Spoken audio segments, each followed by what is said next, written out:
2 videos ago, there was something that I failed to mention, and it's important. It relates to something else that has been nagging at me all along. During questioning of Higgins, the last time he was on the stand, Jackson referenced missing surveillance video of the Sally Port that coincided with the time Higgins and the chief were in the Sally Port and the SUV was brought in. The prosecution objected and the judge sustained the objection, so they didn't get any further into that. If there's missing video, conveniently at that time, that's a big deal. But questions of a lawyer are not evidence. So we're going to have to wait and see what, if anything, comes out about this video. And that leads into the other thing that's been nagging at me. I've been waiting for the chain of custody evidence for the SUV and wondering why they've been able to use photos without first establishing chain of custody. We're seeing all these photos of the taillight in the Sally Port and witnesses saying, yep, that's how it looked, but the witnesses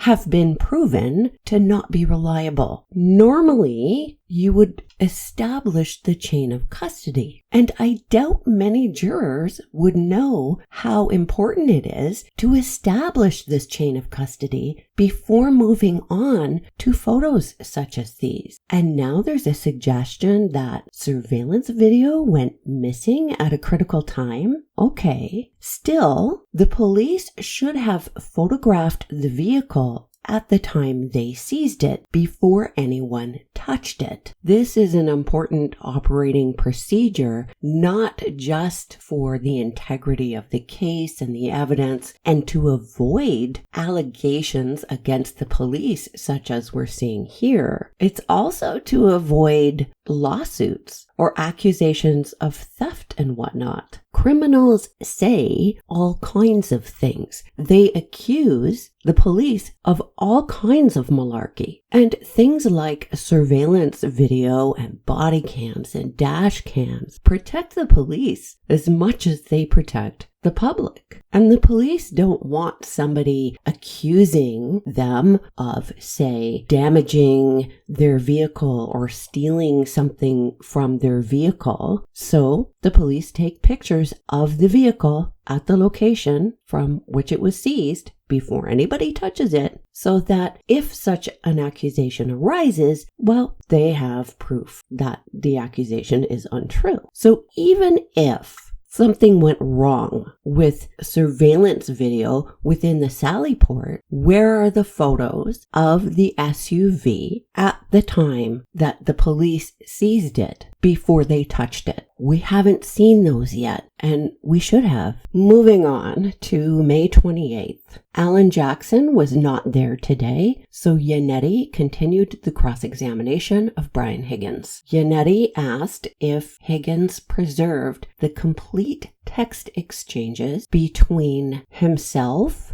and Reed and himself and John. And the gist of the answer was that the text string between himself and Reed was complete, but texts between himself and John may not be complete in the sense that there may have been other text strings between them that weren't included. Now, this isn't a big gotcha by Yannetti because Higgins did say this in his earlier testimony, that there might have been other text strings from earlier dates that were not preserved. Higgins agreed that he only provided the text between himself and Reed and himself and John and did not provide the text between himself and anyone else. The witness agreed that on September 22nd, he got a preservation order. He agreed that subsequent to that, he never received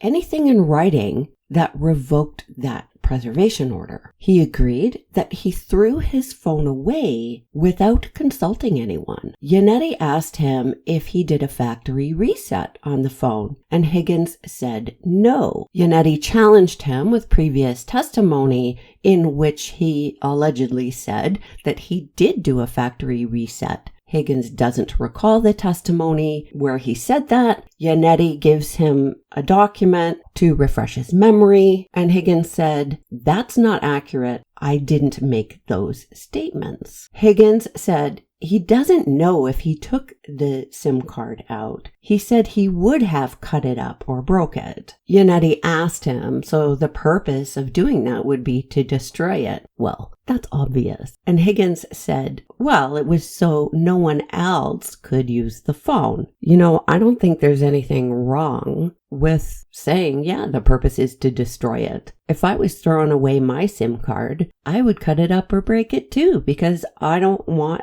anyone else to be able to get my personal information off of it. And Yannetti brings out that Higgins' previous testimony in June of 2023, that Higgins said that he wanted to make sure somebody couldn't put it in their phone. But that's reasonable. Yannetti asked him if he put the destroyed card into a trash bag, and Higgins used the passive voice in his response. He said the card was put into a trash bag, and Yannetti confronted him on the passive voice here. How Higgins said it went into a bag instead of I put it in a trash bag. And Higgins finally had to agree, yeah, I put it into a bag. And he disposed of it at a military base. This explains why Brian Higgins, in his previous testimony in this trial, volunteered without being asked that he had property on the Cape. He would have known that this is relevant. Higgins said he was cutting through the military base, and that's why he threw it out there. He agreed he didn't transfer anything to his new phone. All of his photos and texts from his old phone that he threw out were lost. And that seems telling. He does have an explanation for it later, though. And Yannetti brings out there were texts on that phone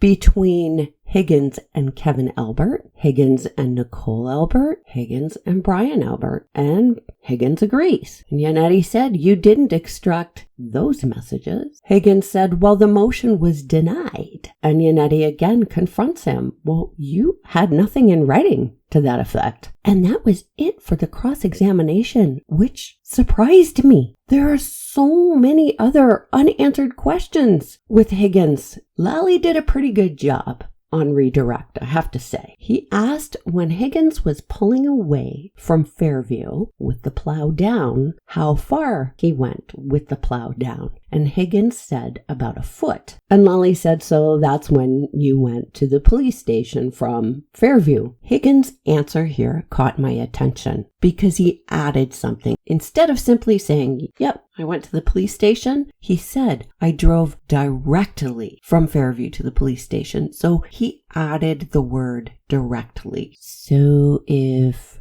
he left Fairview in a vehicle and went directly to the police department, where the heck was he? Between 20 and 40 minutes. It's a 4-minute drive. He didn't get into the police station until 1:27 a.m. So I don't know if he did himself a favor here by adding in the directly. But then again, who knows if the jury has caught on to that problem, that time gap. Lally brought up the ghosting, and he points out that between January 19th and January 23rd, there were no texts between Higgins and Reed. And this is an example of one of the things that lawyers say, hey, I don't make the facts, I just argue them, because the defense argued about this very same fact. And the point of the defense was, hey, she's not reaching out to you anymore, and she's not really responding to you anymore. And Lally is trying to say, yeah, well, you weren't texting back and forth with her either,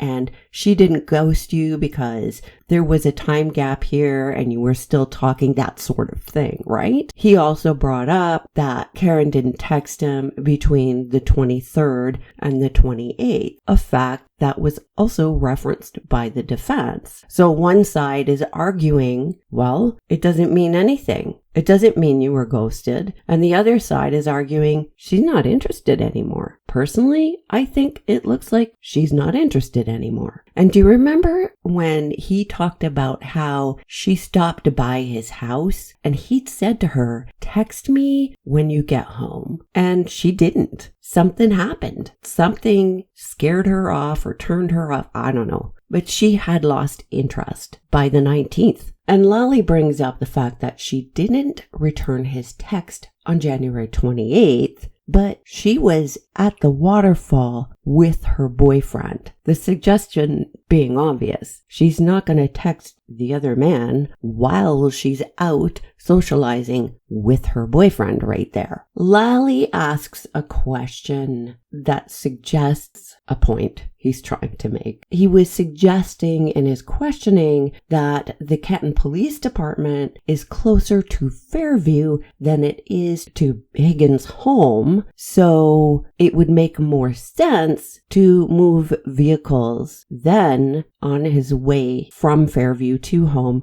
rather than go home and come back. But that's a bit of a misdirection or a redirection, because if Higgins was at the station earlier to pick up a vehicle, it doesn't make any sense that he wouldn't do the moving of vehicles at that point, especially considering he's saying, well, I knew I was going to go out and be drinking, and operating work vehicles after you've been drinking is frowned upon. Then we get to the butt dials. The 2:22 a.m. butt dials between Brian Albert and Brian Higgins. Lally pretty much leads this out of him. Lally points out that when you make a call, there's a timer that comes on and the seconds are ticking away before the call is connected. Lally's trying to explain those 22 seconds. But this is a bit of a distraction, you see, because the call is still made and the call is still ended. So it wasn't a butt dial. Lally comes right out and asks, did you speak with Brian Albert at 2:22 a.m.? And Higgins says no. And you know, maybe he didn't. Maybe the butt dials didn't need to be answered because there was a previous agreement about what a ringing phone might mean at a particular time. I'm not saying that's a fact, but it's a possibility. Higgins said he does not recall making or receiving a call at 2:22 a.m. Well, what is this doesn't recall? It's pretty significant. Lally got into the key swipes. Higgins reiterates he parks at the back and cuts through the Sally port. And this is his usual thing. While they're talking about key swipes, Higgins says, if you're close to the door, the key card could activate.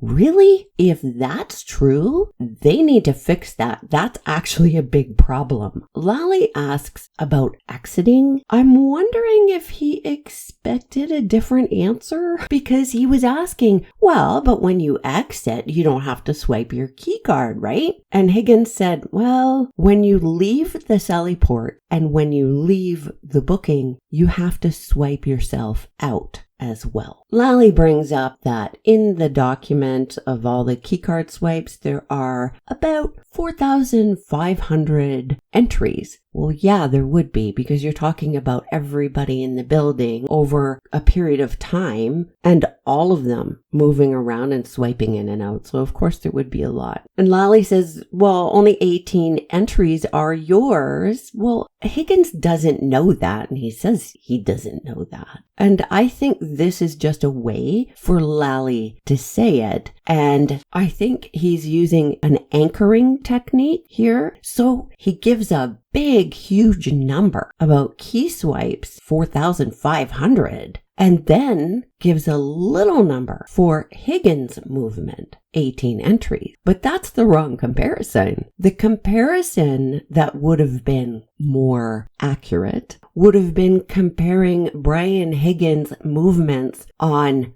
a sampling of other days and counting those movements. So when he is at work, is 18 about right? So the comparison is wrong, and I think it was an anchoring technique as a way to minimize things. And the other thing that this doesn't take into account is that Brian Higgins had no reason to be there at all? Why is he wandering around the police station on his day off after a night of drinking and being up late and after a tragedy? Why doesn't he just go home? Through redirect, Higgins testified that on September 30th, 2022, he got a subpoena about this motion for a preservation order of his phone. He said on October 21st, he was informed that the motion was denied. Lally asked him, are you aware that there's a 30-day period of appeal? And Higgins said he knew there was an appeal period, but he wasn't familiar with the actual order in this case. Well, then he should have waited to get something in writing. He said he disposed of his phone 2 months after that. So 2 months after the end of September or the end of October. Lally asked about July 2022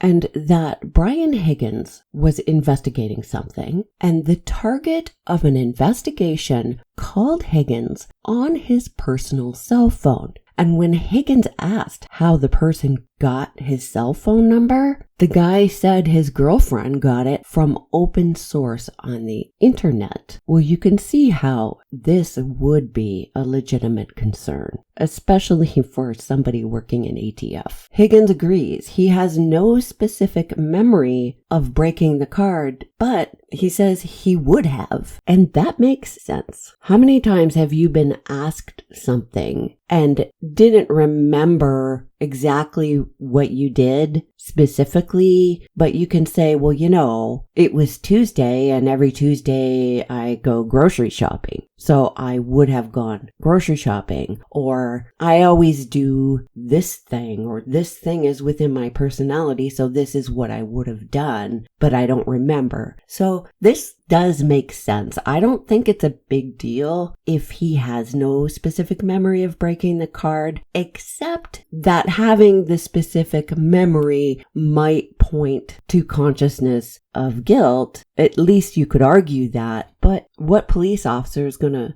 just throw away his phone and SIM card with all the data on it and not destroy it? Lally was able to bring out that Higgins would cut through the base, and he occasionally tossed out trash at the base on previous occasions. And he said he had no trash pickup where he lived. Higgins said he threw the phone away with other trash. Lally asked again about January 29th as he's pulling away from Fairview. Did you see a body? And Higgins said, I saw no body. Well, if Higgins is pulling away with his headlights on, facing the area where John was found, illuminating that area before there's a big snowstorm, so visibility wouldn't have been terrible. Why does he not see this trained observer? Well, I'll tell you why. Because John's body was not there at that time. And Lally asks him, what would you have done if you'd seen John there? And you know, Higgins gives an answer, and I believe him. Higgins says he spent his whole life. He was a firefighter. He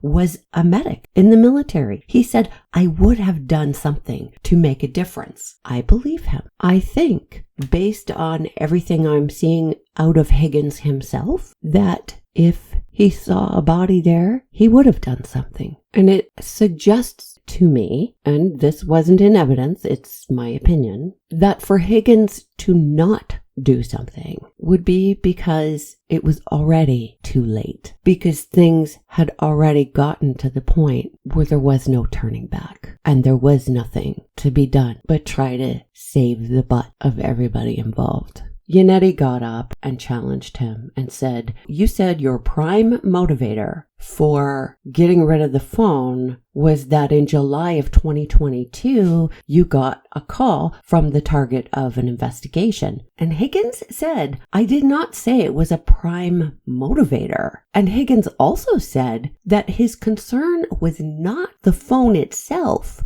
it was his phone number. That he wanted to change the phone number, except he didn't change the phone number until September. So I guess he wasn't that concerned. Higgins agreed. He was embarrassed about the text between himself and Reed. Now, he'd previously testified that he'd told his boss about his interest in Karen Reed prior to all of this happening, prior to the 28th. And Lally had asked him if he told anybody about the text between himself and Karen prior to the 28th. And Higgins said he did not. Well, now Yagnetti is challenging him, saying, you told your boss about that text exchange. Higgins says, well, I don't deny it, but I don't recall it. And then he agreed, yeah, it's possible. Well, that explains something too. Somebody else in authority who was not going to lie